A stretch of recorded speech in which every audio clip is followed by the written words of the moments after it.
Bilang pagpapakita ng suporta kay Vice President Sara Duterte sa mga kinakaharap nito ngayon, naglunsad ang mga taga-suporta nito sa Japan ng Protect and Support VP Sara Duterte March and Rally. Si Guy Saito magbabalita.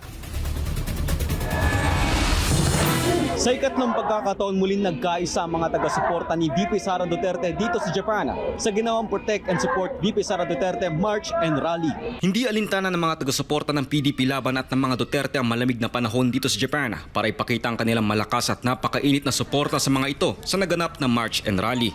Naganap ang marching rally ngayong linggo, Pebrero 16, kung saan nagsimulang maglakad ang mga taga-suporta mula sa kahabaan ng Shinjuku Central Park hanggang sa Shinjuku Station. Nakiisa rin sa marching rally ang mga masugid ng taga-suporta ni Pastor Apollo C. Quiboloy, ang spiritual leader ng Kingdom of Jesus Christ.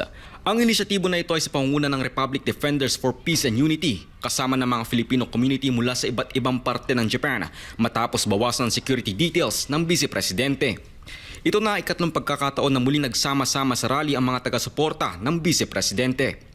Una naganap ay ang stand-up rally noong Disyembre 29 ng nakaraang taon. Sumunod ang anti-impeachment stand-up rally na ginanap sa KC Ueno Station dito lamang Pebrero 9 na dinalohan ng sikat na Filipino political vlogger na si Banat Bay. Matapos ang marching rally, sinundan ito ng kanilang panawagan na itigil ang impeachment case laban sa Vice Presidente sa pamamagitan ng kanilang binuong anti-impeachment campaign na magkasabay na ginawa sa Shinjuku at Shibuya Station.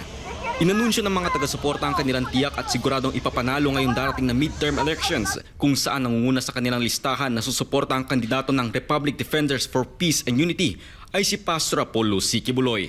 Sunod dito sina Senator Christopher Bongo, Attorney Rodante Marcoleta, Senator Ronald Bato de la Rosa, Attorney Jesus J.B. Hinlo, Attorney Raul Lambino, Attorney Vic Rodriguez, Philip Salvador at Doc Richard Mata.